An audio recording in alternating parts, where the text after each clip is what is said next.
So welcome to our meetup, UX Writing and Content Design meetup. It's really nice to have you all here. Just short introductions. We're a team of three, Lara, Tam, and I. We're based in Switzerland. We host this meetup every two months. And originally, as I mentioned before, we started out in Switzerland, and now due to, or thanks to Corona, we've grown into a pretty international crowd, which is lovely, and it's really interesting. So thanks for being here. Today, we'll be talking about, actually not us, but we have a speaker here, Piotr. Piotr's here, he's our speaker today, and he'll be talking about dark patterns in content design. So basically, he'll be talking about, what are the most common patterns of dark patterns? What is their effectiveness? Like, are they even effective? And what can we do to maybe kind of go against all these dark patterns? How can we go, make sure they don't happen as much? Don't want to spoil too much, so I'll leave it up to you, Piotr, to go into detail there. Sure. Quick intro, maybe. Piotr, you're you have an extensive background in language and writing. You have a background in journalism from various areas. You've also been in translation, and now you're a content designer, a UX writer at a tech company in Poland. But I'm sure you'll say a couple of words to yourself before you start the talk. You just one last organizational thing. If you have any questions during the talk, please feel free to use the chat. So in the Zoom area at the bottom, you can find a chat. Please just shoot all your questions in there. Tam, Lara, and I will be collecting all these questions, and we'll be having a Q&A session at the end. And this is usually the most lively part of our meetup. So feel free to really go crazy on the questions. Maybe one last thing. As I mentioned, we're based on a volunteer basis. We were always looking for speakers and sponsors. So if you feel like you have anything to say that has to do with UX writing or content design, please feel free to reach out to us anytime.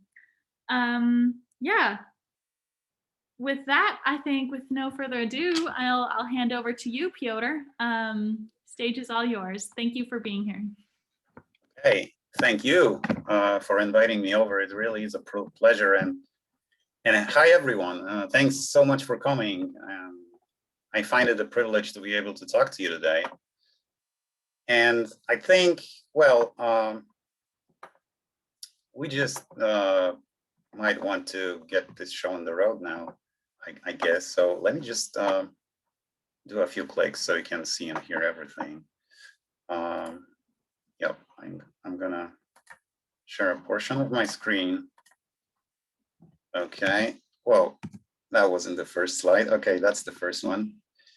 Okay, you should be able to see a spider, a scary one, weaving its web. Yes. Is that what you can see? Yes. All right, okay then. Right, so, okay, let's go. Right, so first, anyone remember this guy? His name is Vincent Ferrari, and he was all over the news 15 years ago. So in June 2006, so precisely 15 years ago, Vincent called up AOL to cancel his account with them. And before he did that, he was given a heads up. AOL customer service kind of sucked. So he decided to record the call. And rightfully so, because as soon as he got through, all hell broke loose. During the call, Vincent used the word cancel about 21 times, at least according to Nicholas J. Graham, who back then was AOL spokesman. And this is what he said for the New York Times, which means, as I told you, that Vince's story made headlines. And this is because he just happens to be talking to someone who wouldn't let things go without a fight. And I'm going to share this slide deck with you later on, so you'll be able to see for yourselves because all the links are there. But for now, you just get the gist of how it went, let me show you something. Take a look at this. So this is how hard it actually was to part ways with AOL. But for now, I just want you to remember one line from what Vincent said, and it goes like this. When I say cancel the account, I don't mean help me figure out how to keep it. I mean cancel the account. So I want you to remember it because it describes a dark pattern, one of the type of dark patterns that still plague this world. And I think it describes it pretty well. And I am here today to talk about the dark patterns, especially those revolving around copy. So my name is Piotr. I am based in Kraków, Poland. I'm a content designer. And the reason why I dropped by today to talk about evil design is just because I want to see it burn. Simple as that. So back to our story. Let's do a fast forward to today. It's 2021, and you want to cancel your Amazon Prime account. And you would hope things have gotten better since the Vincent days, right? Well,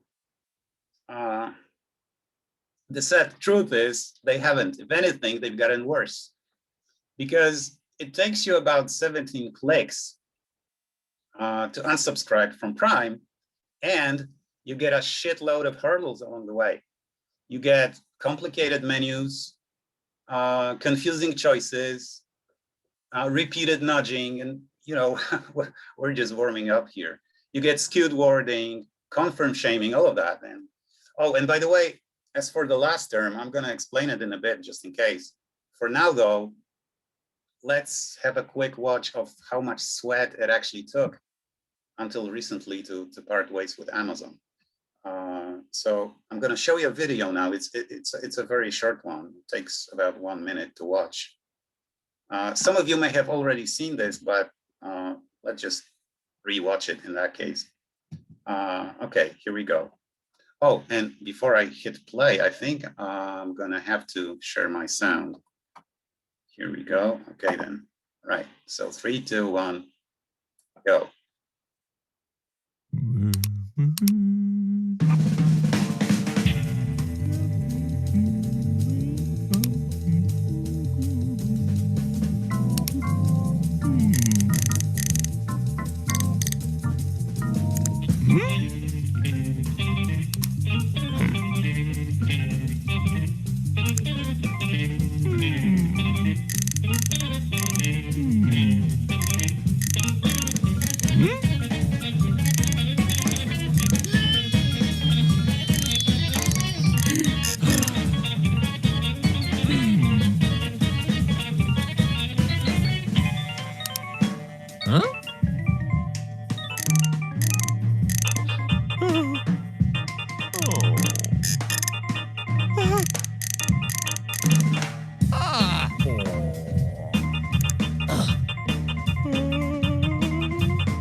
All right.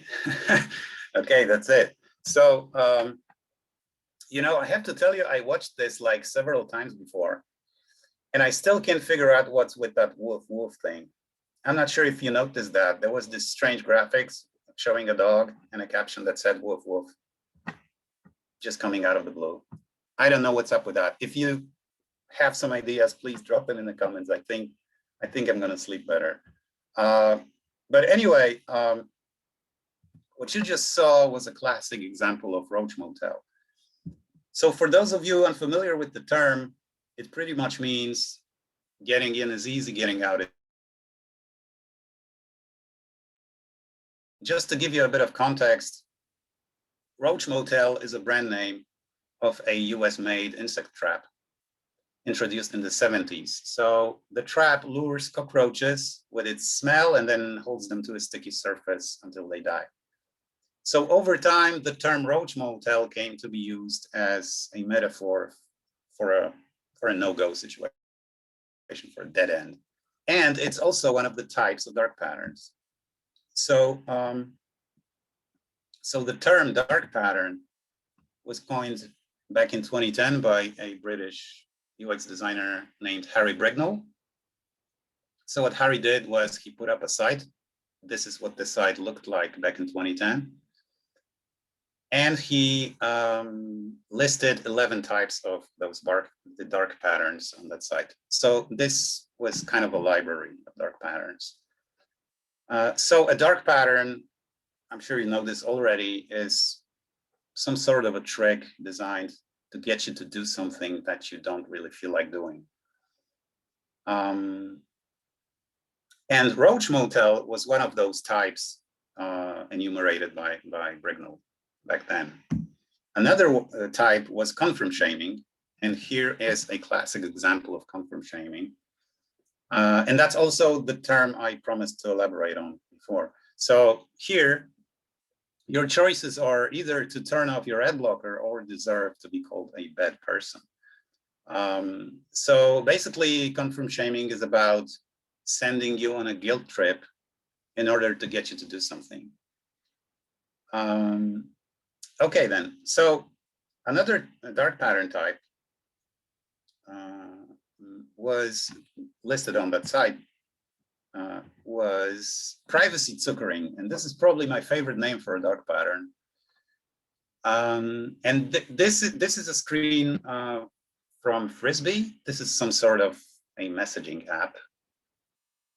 And here they're asking you whether it's okay for them to use your data. And you know, you only get one option to choose from. And the option is to say yes. So you never get to say no. So yeah, that's a bad case of privacy zuckering. Because the only thing for you, the only thing left for you to say is to yes, please do. Take my data and yeah, do whatever you need to do with it. However, they don't frame it this way because all they're saying is yes, continue to see relevant ads, which is probably supposed to sound beneficial, right? It's good for you, so you should, yeah, go with that button. You should tap it or click it. Well, it's good for them, not necessarily for you. So this is raking for your data pretty much, and that's what privacy zuckering is about. So obviously, this is homage to Mark Zuckerberg and describes an attempt to get hold of data that you'd rather keep to yourself. So yeah, I think this is as far as we go with these. If you want to learn more, there's more at darkpatterns.org.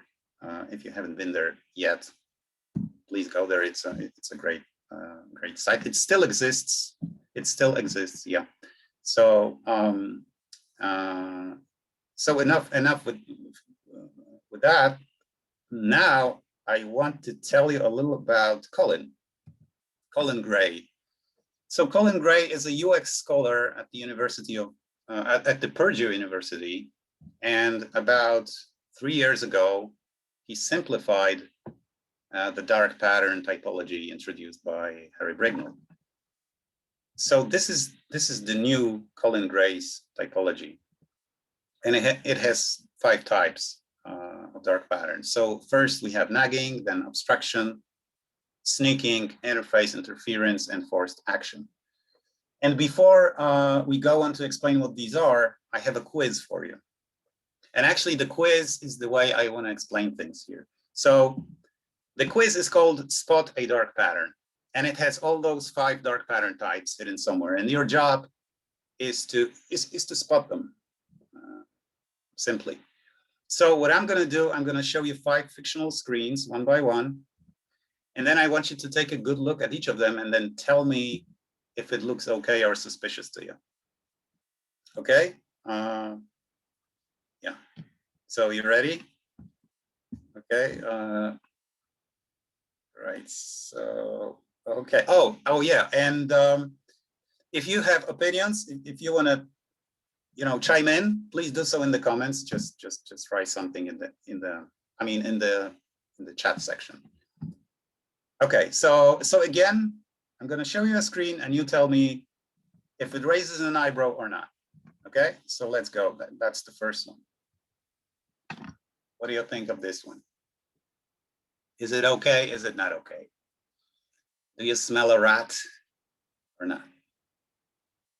Is it legitimate? Or maybe it isn't.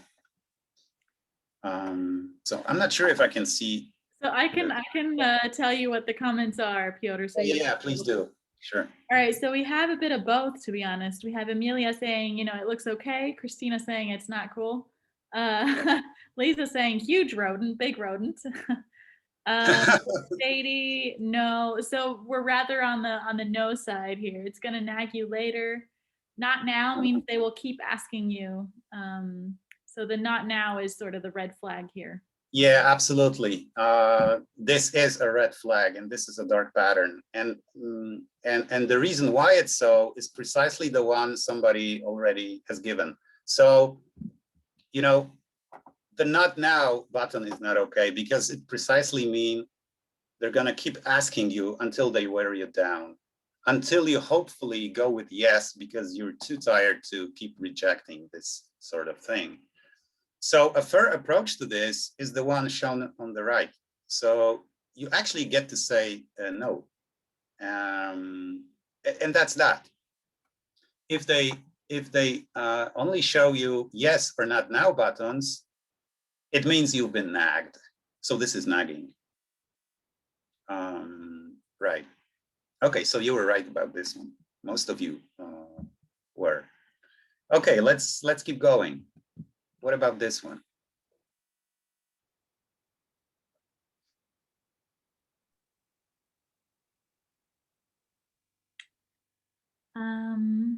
We have a comment from Rosie. She's saying they can say yes and no, and then have a short statement about being able to change permissions if you say no.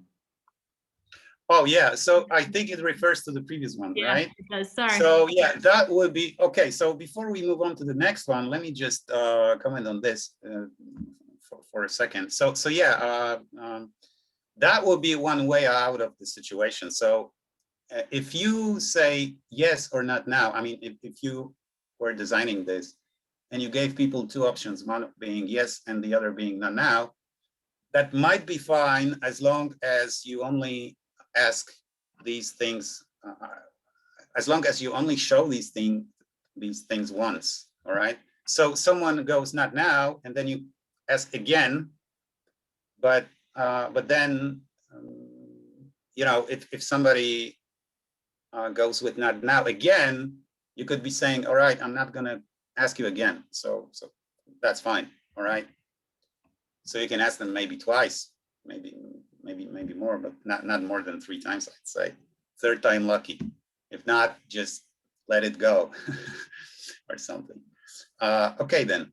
So moving forward actually to the next one. Yeah. What's up with that? We have Amelia saying this is an introvert's nightmare because you have to opt out by phone call. And I think most people here agree, the framing bias. Many people will not call to cancel, so this is not acceptable.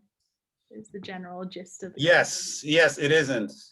It isn't, and it's a bad practice because if you bought something online, if you subscribed to something online, unsubscribing should be as easy as as the previous action. So making you call a number to cancel something is not fair, and it's pretty much throwing roadblocks at you in an attempt to discourage you from taking action, possibly. Because maybe you're gonna figure, oh, calling that number is too bothersome. So yeah, I might as well stick with that service I don't actually need, but whatever, what the hell. Because if you imagine, hanging on the telephone, having to argue with someone over canceling or not canceling, maybe staying. Yeah, so that's not fair, okay? What would be fair is to give people two options, upgrade plan or cancel it, okay? Just respect whatever choice they want to make. Okay, so you were also right about this one. And by the way, this, I mean, making you call a number to unsubscribe from something about online is an abstraction. So that's the second type of dark patterns. Dark patterns, according to Colin Gray. Okay, now Harry Brignall would call it roach motel. So you can go with either of these terms. So it's either obstruction or roach motel. Actually, these days, roach motel is a subcategory of obstruction. Anyway, this is about making things too difficult than they should be. So a dark pattern by all means. Okay, on to the next one. Yeah, this one doesn't have much to do with copy, but I included it anyway, just for the sake of order, because I want to cover all of those types. So here you're buying a TV. Does it raise an eyebrow or not? Often not.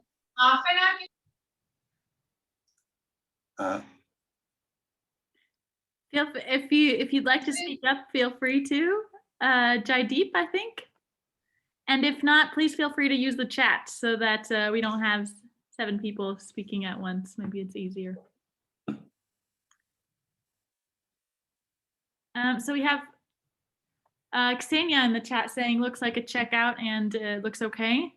And Amelia saying, I don't understand if the setup thing is included or not. The total says $400. It's not included, right? I think there's a bit of confusion of what is included in the total price. Lara as well. I'm wondering if it would be possible to opt out of the setup fee. So that one's, the setup fee seems to be a bit of a red flag here. Okay. I mean, yeah, it does say add TV setup here, but in the end, the total you're supposed to pay is still $400. So, so presumably this plus sign is for you to click or tap on. If you don't, then nothing changes. So this means everything is fine with this one. It wouldn't be if you suddenly, and that's pretty obvious, right? If you suddenly had some kind of a setup charge added to your card by default, and you would have to opt out of that. But that would be done in an attempt to, to hope you'd not notice this thing, and you would end up paying $50 more. And if so, that will be sneaking. So another type. So sneaking, again, doesn't have much to do with copy, but then it's about hiding an important bit of information from you, or not giving you that information soon enough, because knowing it soon enough, you'd probably make a different decision. So here they're adding it like, in the 25th hour, so to speak. So right toward the end of it all, of the purchase process. Okay, then. I think this is the last but one. So how about this one? This is about canceling your membership.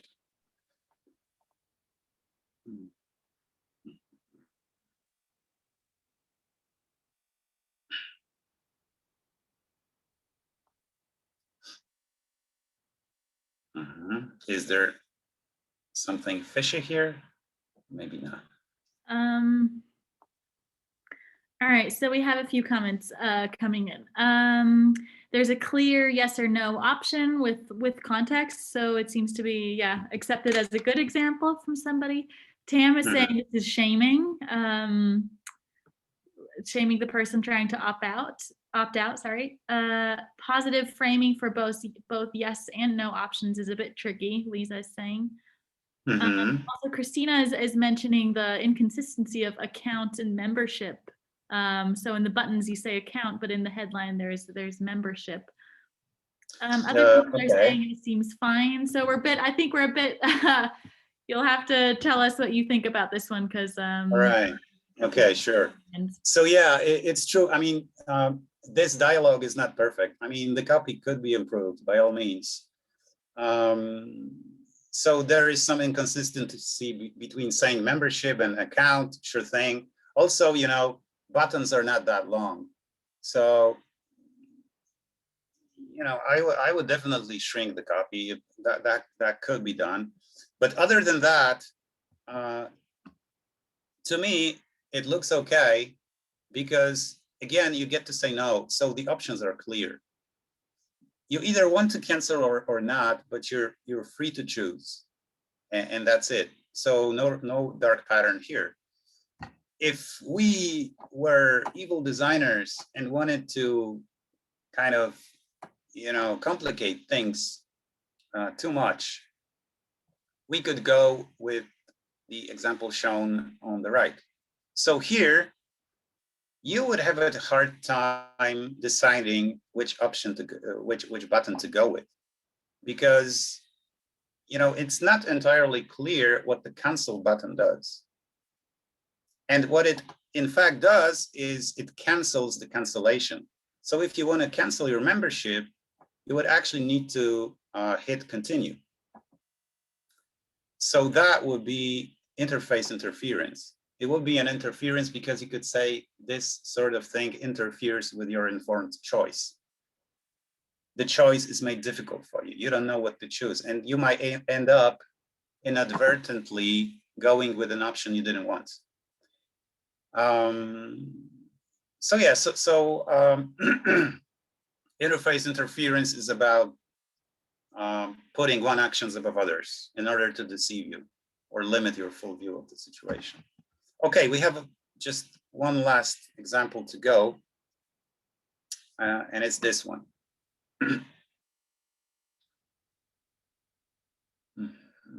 You want to read a review, but there's something you need to do first.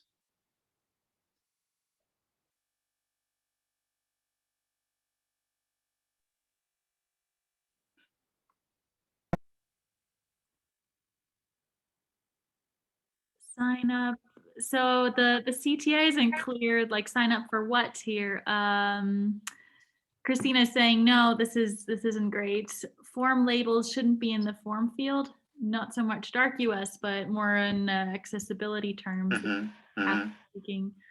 Forcing me to enter an email and password is not a good experience. Christina is saying. All right. I'd like to read it without signing up. No, James is saying, you know, like if I see this, you know, no, I'm out. I'm going to leave the site. Bad UX because it forces me to sign up for my intended task. So generally no. People are saying. That's right. That's right. Yeah, that was a good hunch. So yeah, I mean, apart from usability issues, it is a dark pattern because it forces you to do something in order to get something. So it's a classic quid pro quo. So you only get something if you give something in return. And that's not fair because, well, the only way for you to read this review is to give them your data. So it's kind of a barter, right? You might not want to, you know, enter into anything like that. So this is forced action. They're forcing you to sign up just to read something, and it's not fair. What would be fair is to let people create an account or continue without it. And you know, ironically, this very approach of allowing people to continue without an account turned out to be very beneficial for Amazon about 10 years ago or so. And if you don't know what I'm referring to, Google the $300 million button. You'll see what I mean. It's a very informative story, a very telling one. So this is fair. This thing on the right is fair. This thing on the left isn't.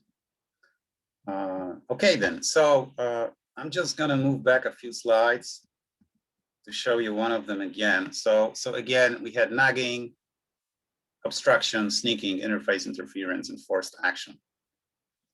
So again, I'm gonna share that slide deck with you, so you'll be able to revisit the quiz and all those types.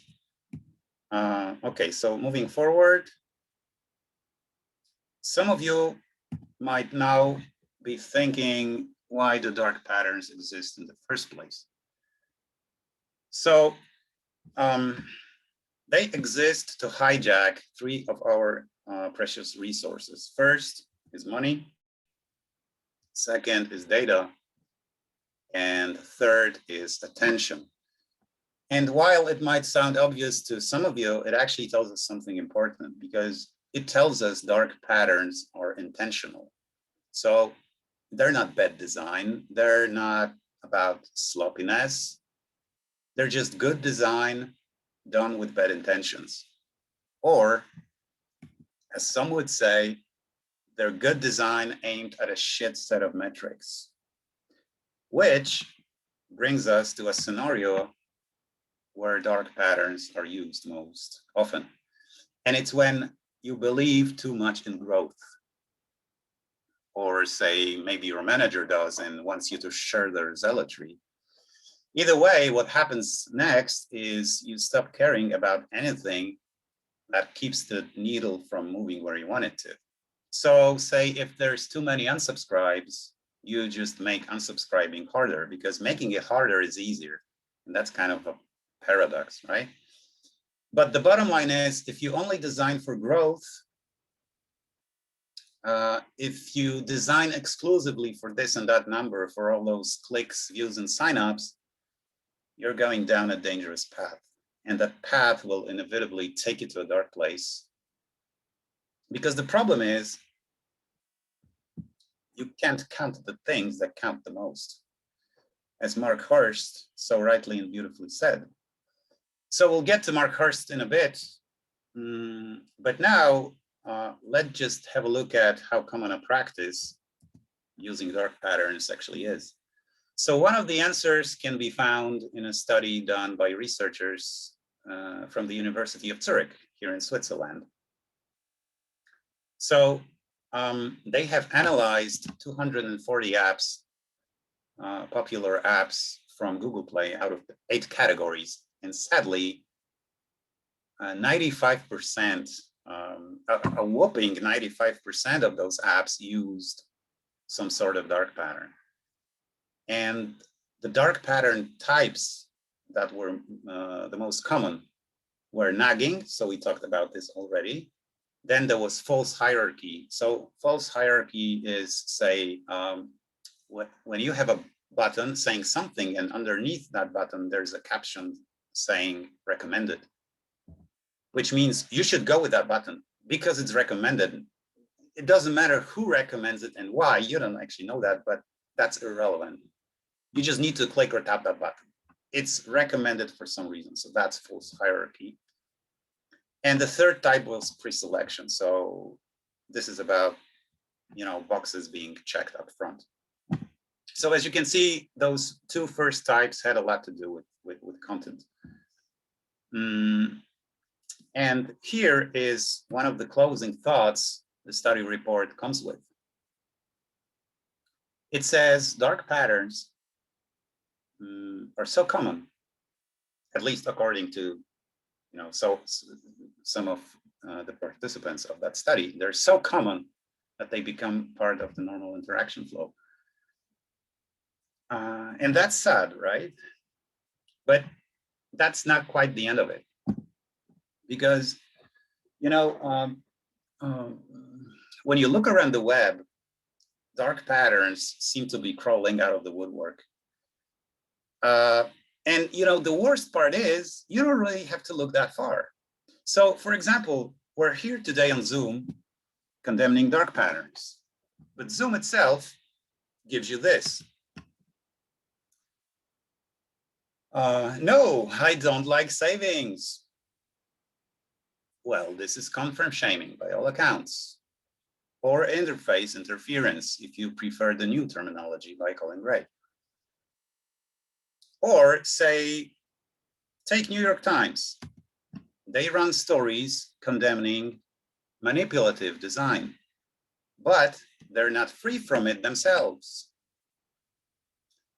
So what do you call that? I call that obstruction or roach motel. You're supposed to call some kind of a number to cancel your account or chat with someone. It's too difficult. Should be much easier. But what do you know? Even presidents use dark patterns these days. And that's pretty sad too. So all of that means that Harry Brignall, you know, the dark pattern guy, the one who coined the term, is actually losing, because all he wanted back in 2010 was to name and shame dark patterns so that they go away. But that didn't quite happen. And what he says today is that today there's way more dark patterns than ever before. And this in turn is what makes some UX veterans lose faith in the industry. This is also where we go back to Mark Hurst. So this is what he wrote back in January this year, and many of you may have already seen that piece. So just very briefly, what he said was, first, designers no longer build products for people, they now build them at people's expense. And second, it's no longer user experience these days, it's user exploitation. So that's a pretty rough thing to say, right? But then Jesse James Garrett came around saying pretty similar things. In that Fast Company article, Jesse said what he thought the root of the problem was. And it was this. It was the fact that the foundational UX work doesn't scale. And all businesses want is scaling. So yeah, how do you combine fire and water? Well, you can't, right? Obviously. And the result is that in many cases, UX is just a decoy to distract people from predatory business practices. And some even say, that's a bummer, right? And some even say that if the UX of today was an animal, this is what it would look like. So this is the anglerfish. The anglerfish is a predator. So it has this strange flexible organ on its head that looks a little like a fishing rod. And the tip of that rod glows in the dark. So when the prey comes closer, attracted by the glow, it gets devoured in a snap. So this is the part where I'm thinking, okay, so if we are preying on people, if that's what actually happens, then maybe maybe it's time to reflect on whether realizing user-centered values is even possible under capitalism. Right, so I'll let it sit with you for a while. And now let's talk about whether dark patterns actually work. In sneak peek, they do. But until 2019, most of us didn't know, because there was no publicly available study that would talk about this. And this gap was filled by the researchers at the University of Chicago. So they ran an experiment with retention tactics, with moves ranging from mild to aggressive ones. So the tactics included these things that you can see here. So first, you had false hierarchy. Oh, and by the way, this is what false hierarchy looks like. So there was some sort of button saying confirm and continue, and then there was the recommended caption underneath. So false hierarchy, some confirm shaming, I don't want to protect my data. Some trick questions like with buttons not being clear enough. and with people not knowing which option to go with. And next, there was some alarming language. So all in all, these researchers were able to prove that where these tactics and other ones were present, the number of people not opting out of a service was higher by up to 400%. So, you know, I don't know about you, but this thing kind of blows me away. And this is also where it gets scary. I mean, come on, 400%, you know, such spikes are almost unheard of. So yeah, that scared the hell out of me when I first read about that study. But then I thought, okay, maybe, you know, maybe this number doesn't mean that much just because they gave it such a hard push. So it's all, you know, very superficial. It's all temporary. And maybe, just maybe, someone doing that would be screwed anyway, because, you know, in the long run, their gains would be lost either way. So that just might be short-sighted, and maybe, you know, it doesn't carry that much weight. And that could give us some comfort, but then, you know, what if you couldn't see you were being zuckered? And this thing, again, comes from that Swiss study where they have analyzed those 240 apps from Google Play. And actually, one of the themes of that study is dark pattern blindness.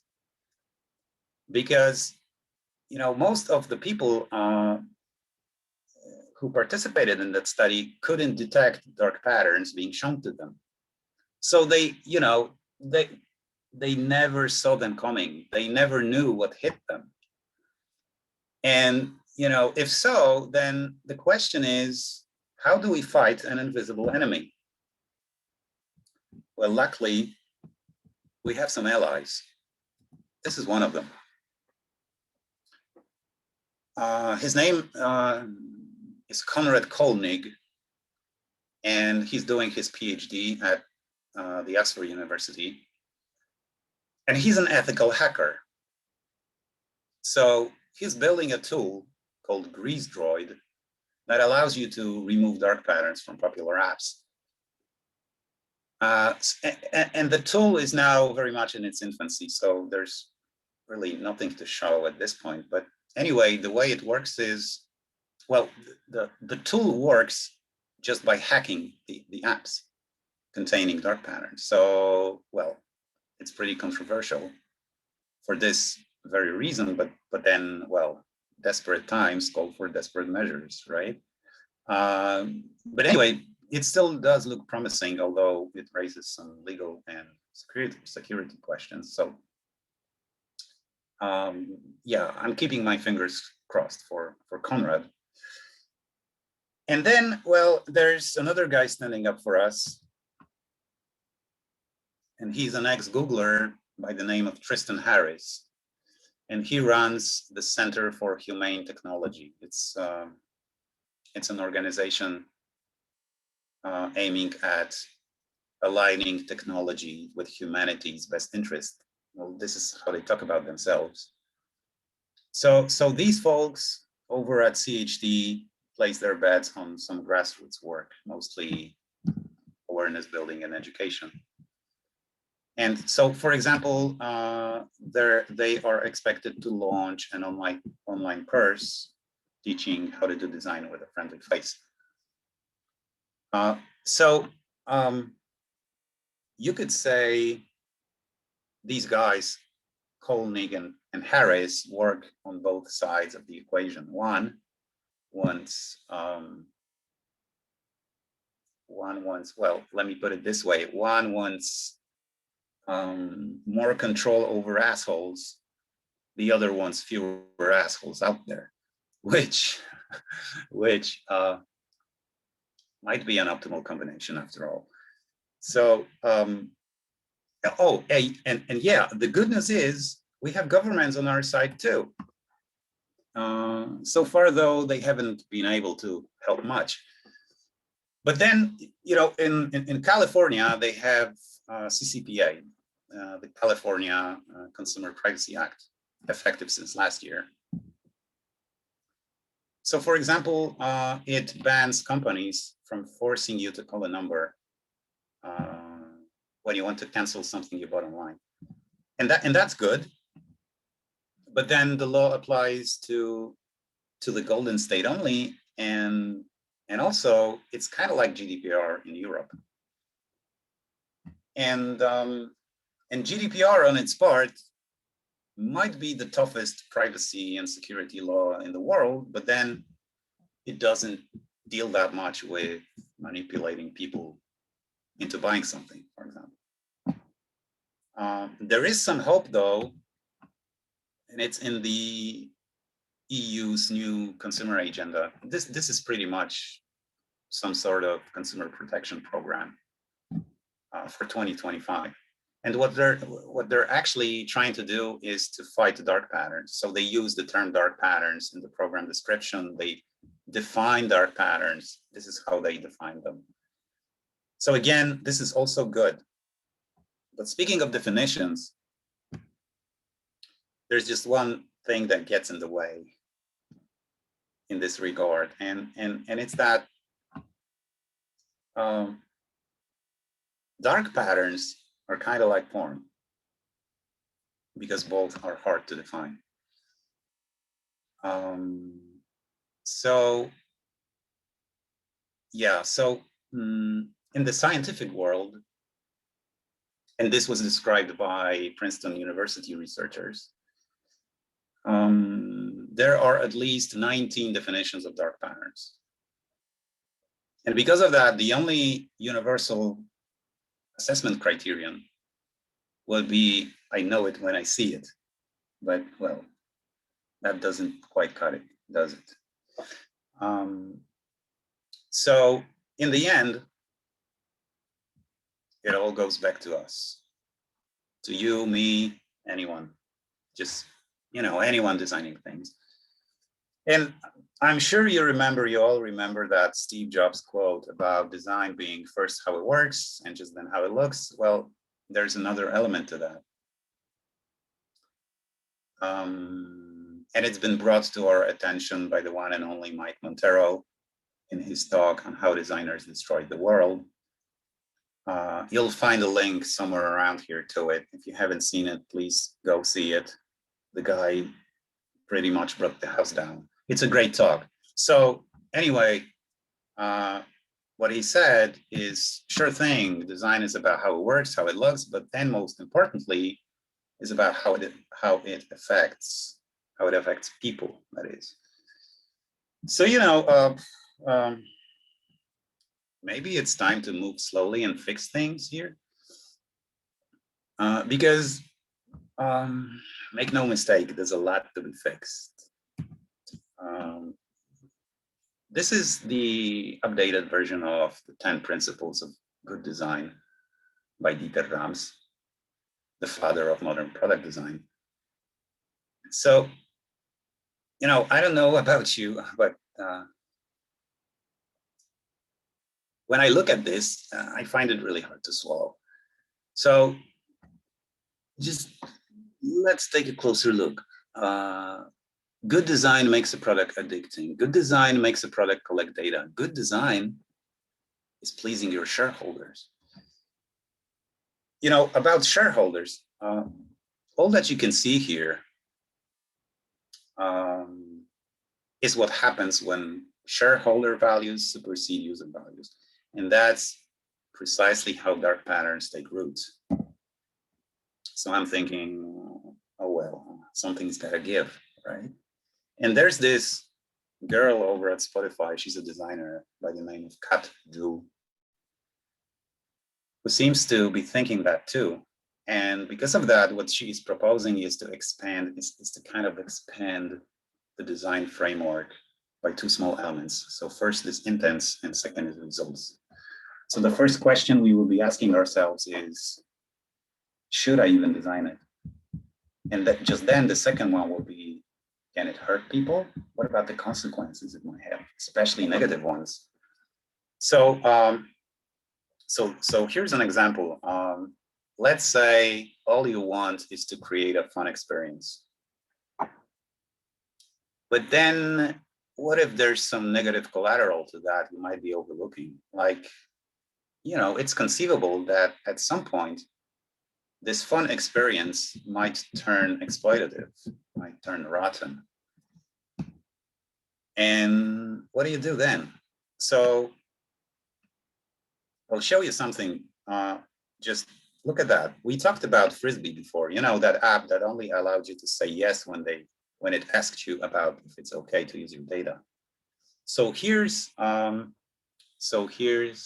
review left by Frisbee user, and just look at what the review says. Oh yeah, that's a great app. I'm always checking it to see what's new, and I admit I'm addicted. So yeah, is that a great experience? You tell me. So we're almost done here, but in the end, I just need to mention Mark Hurst again, because he has a very simple tech ethic, and who knows, maybe you'll like it enough to adopt it yourselves. So basically, it's a list of 3 items. So first is work for the long-term benefit of people. Second is consider the outcomes. And third is don't cheat. So yeah, so that's simple, right? Very simple. Is it easy? Not so much, no, not by a long shot, but it's simple. But then Mike Montero puts it even simpler, and I like his version the most. Now check this out. Be the people that your dogs think you are. So yeah, so I guess that's it. Thanks a lot for listening, for watching. And if you have questions, I might have some answers. I'll admit I don't have many, but I do have some. So if there's anything on your mind, just please tell me, speak up. Oh, and by the way, you can also hit me up on LinkedIn or email anytime, whatever works. Thanks again. Well, also from our side, Piotr, thank you so much for for this interesting input on dark patterns. I think it can really start the discussion about all these patterns that we're seeing in UX and how they're multiplying by the day. So thank you. As you already mentioned, if anybody has some questions, please pop them in the chat. I'll start with the ones that I have received, but keep on checking the chat if you guys have any more. So someone asked, can you maybe talk about maybe your experience, your own experience of dealing with dark patterns in your work? Maybe, I don't know, if you work for coming from an agency perspective, what if one of your clients really want to push for a particular metric, for example? How do you manage this? So what's your own experience with dark patterns as a content designer? Okay. So I've been lucky, I guess. So first, I work on the product side. So I don't come from the agency environment. So I work for a startup called OK Roger. So we're pretty much in the travel business. So we're working on our own product, and so far, I didn't really need to put my foot down and tell people, no, this is not acceptable. I mean, I would rather not see that within our product. So I was never forced to put up a good fight in the name of protecting people, in the name of good practices. So I'm afraid I can't tell you much about this. It's more, I'm not sure if it's a good thing or a bad thing for you, but I came here more as a user, as someone using products, as opposed to as someone building them. Because while building them, I never actually had any ethical dilemmas about whether we should do this or not do this. You know, I never had shareholders breathing down my neck saying, hey, we need to crank up this or that number. We need to have more click-throughs. And I don't care what you do, just get me more of them. So I can only imagine what I would do. But obviously this is very difficult because I can be a wise ass guy talking to you right now, but then I don't know what I would do. I mean, I can only tell you how I would try to follow the advice of, you know, much smarter guys like me, like Mike Montero or Mark Hurst. So Mark Hurst, for example, says, if your company doesn't listen, quit your job. And yeah, and that's radical, right?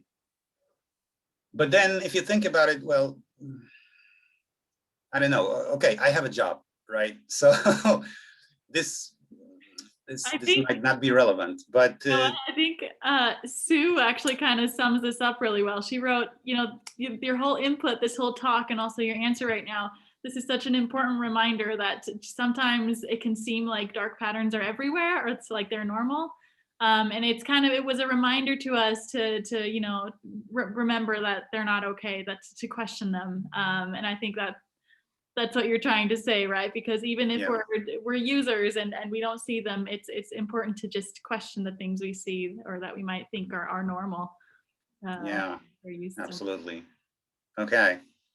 So, you know, if anyone asking that question, if you want to follow up on it, again, just hit me up on LinkedIn or email, just write to me. And I'd love to enter into a long-winded discussion about this because it really, yeah, I love the subject. And so, you know, long story short, I was never in a position where I would have to trade my beliefs for shareholder values.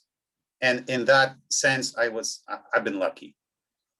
And but I can easily imagine not all of us are in that same position. So yeah, that's I guess what I can tell you right now. Speaking of all of us, Christina had a good input, sort of the context of dark patterns. What do you think about like programs in schools? Like when kids are learning about technology in general, should there be a session on, you know, like safety on the internet? Should this be part of the educational curriculum? Mm-hmm. Do you have an opinion on that? I mean, should children be taught ethics? I'm not sure if I understand the question. Can you say that again? Yeah. So basically the question is, you know, like should we be teaching kids already about dark patterns? Is there a need to, you know, like now that digitalization is sort of around the corner, actually we're in the midst of it. Should we already be speaking about this to? Oh yeah, okay, sure. I gotcha. Okay, so yeah, I mean it wouldn't hurt, but then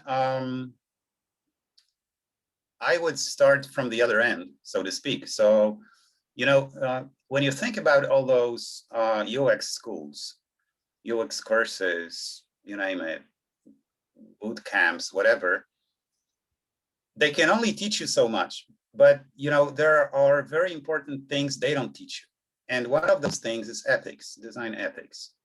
If you know, I haven't heard of many schools.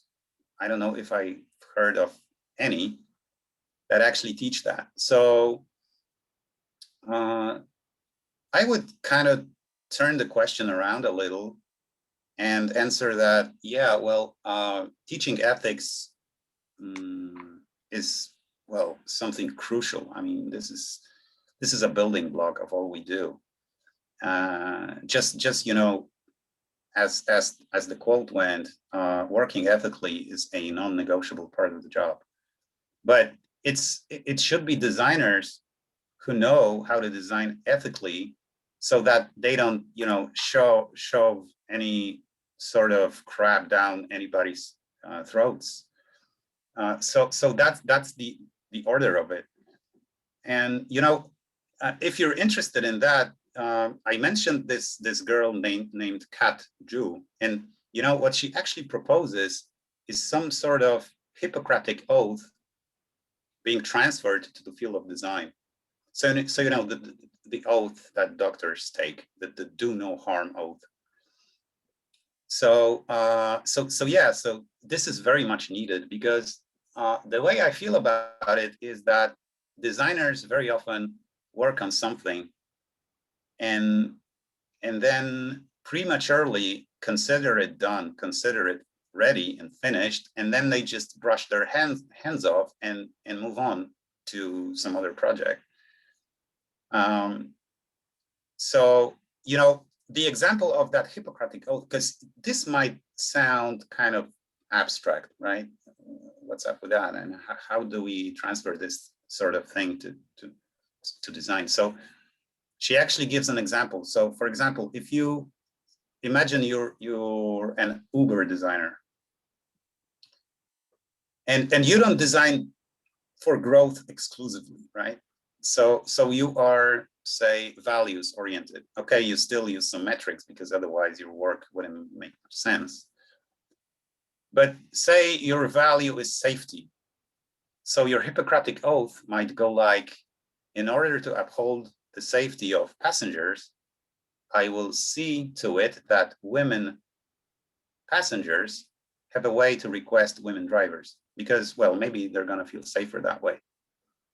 I think, if I'm not mistaken, there were some cases of sexual harassment in Uber cars, something, I'm not sure. Correct me if I'm wrong, but for whatever reason there might be women preferring to be driven by other women, and that might be, your ethical North Star, so to speak. Okay, and that's what you design for. So yeah, but I'm not sure if I'm digressing here or not.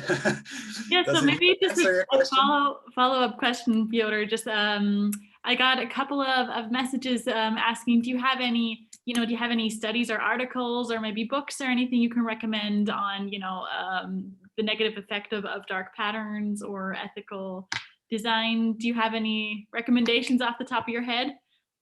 Sure. I mean, I think I actually had a slide on this, but I removed it just for the sake of brevity. But then let's just go about it this way. I'm going to share that slide deck with you anyway. So I will include that slide, and then you will have some nice links to some nice sources. It'll be structured this way, and it won't go away. You'll be able to always come back to it. So, I think I would start, if I were you, I would start with going through the links that are already in this presentation, in this slide deck. And then there's this site, okay, off the top of my head, I can give you an address. I think it goes like designethically.com. Let me just quick look it up. This is the site of that, yeah, designethically.com. This is the site of Kat Ju. She's a designer over at Spotify, and she has her own methodology talking about how to do design with a friendly face. Also, I myself has signed up for that online course organized by the Center of Humane Technology. So that course is supposed to teach you humane design. So probably these would be the first two sources I would start with. Great. Also, but this is actually, answering that question is tricky. I mean, of course, you can always read a lot about ethics and all of that, but I think deep down you already know what to do. I mean, what I'm trying to say is that ethics is not a pinch of salt. You can't add it to your meal just like that, to anything, like it was a pinch of salt. So I'm not even sure if ethics can be taught like on a 2-week course. So, well, the harsh truth of the day might be that you either have it or you don't. But still, I am very curious about what the course will be about, and and all of that. And so I am also very happy that so many of you dropped by today to listen to me talk. So yeah, long story short, I would start with Cut, Drew, and Design Ethically Calm, and then with that course on how to do humane design.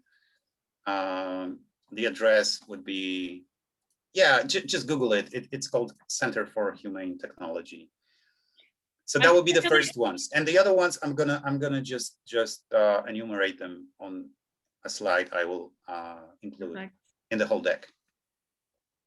I really liked your comment there answering this question, saying, you know, we already have it in us, right? So I think we're all users, so we can probably take out a lot of us using you know, applications and websites, and I like that comment. And it's ethics isn't just a little bit of something that you put in the end, so it's a ongoing thought. So thanks for that.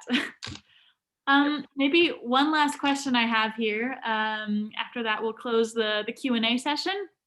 And for those of you who would like to stay, we're hosting another speed networking event afterwards, after this last question. Absolutely not mandatory, but we send you out into breakout rooms, and you can, it's kind of, we're trying to create a little bit of an atmosphere of a networking event, even though we're virtually hosting this. So feel free to stay, feel free to log out afterwards. Last question I got. Do you think, you know, there are some dark patterns that are like way worse than others? Do you have like maybe a list of dark patterns ranging from the worst to the least worst one? Oh yeah, okay. Yeah, well, that's a tough one, because I'm not sure if we even should classify them this way. So, because in a way, it's like saying, well, to me, but well, okay, I might be radical about this, but to me, they're kind of criminal. So, okay, so I'm inclined to say, where in this sense they are equal. So, because you know, there might be some shades of gray here, but then I'm not sure if it matters that much. So I would just treat them equally. It's never actually thought about it, to be perfectly honest, which one is more detrimental to people than some other one. But if you look at those 5 types we mentioned, so first we had nagging, then abstraction, then sneaking, interface interference, and forced action. Well, if you look at the frequency of those, then nagging is the worst one. Well, at least that is one of the conclusions of that Swiss study. So nagging is the most prevalent one. And maybe for this very fact, you could say it might be the one you target first. Also because, you know, when you think about the very example we discussed, and I mean those 2 buttons, one saying yes and the other not now, the not now button is kind of cunning if you think about it. So at first sight, it looks pretty harmless, all right? But then, you know, when you consider it's there just to wear you down, to, you know, to do bad things to you, it doesn't seem so harmless anymore.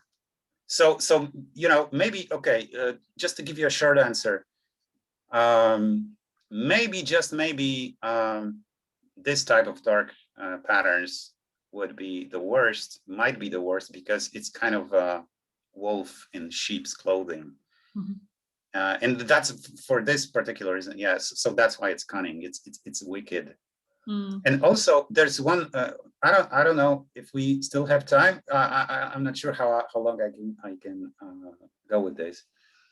But just maybe 2 last sentences. So if you go to that research done by those folks over at the University of Chicago, you'll find there that they have considered mild dark patterns the most dangerous ones. Mild ones meaning just the example I told you about. So not now. Okay, not now. Pretty harmless thing, right? Because it doesn't create any backlash. All right, it's just a normal button. It's a dark pattern, but it's the one that you can't see. So maybe these ones would be the most dangerous ones, the most detrimental ones, because what they do is they contribute to that dark pattern blindness. So yeah, so just go to that study, maybe you'll see what I mean. Yeah, so nagging is pretty bad. Cool. I think the crowd is also agreeing with the first statement that you made, you know, like bad is bad regardless of least or worst. It's a dark pattern. If it's a dark pattern, it's a dark pattern. Yep. Yeah, so in that case, this would be the end, more or less the end of our official part of our meetup. Thank you so much, Piotr. Thank you so much for taking the time. Thank you everybody for being here. Thank you. I think what stuck with me the most is Roach Motel. For one, because of the image of the cockroach, and for seconds, because of Hotel California, the song. So thank you for reminding us of dark patterns. Quick reminder to everybody, we're always looking for speakers and sponsors. We have a speaker form if you'd like to sign up to be a speaker. We also have a sponsoring Ko-Fi site if you'd like to, hand in or have a virtual coffee with us, sponsor us with a virtual coffee. Our next talk will be in September. The date is not yet fixed, but we'll be having Scott Cuby with us in September. So we'll be setting up a meetup page for that as soon as possible. Yeah, so that would be it. For all of those of you who would like to stay for a round of virtual networking, please do stay. And for everybody else, thank you so much for being here. Thank you for the lively discussions during the quiz, and thank you for your questions.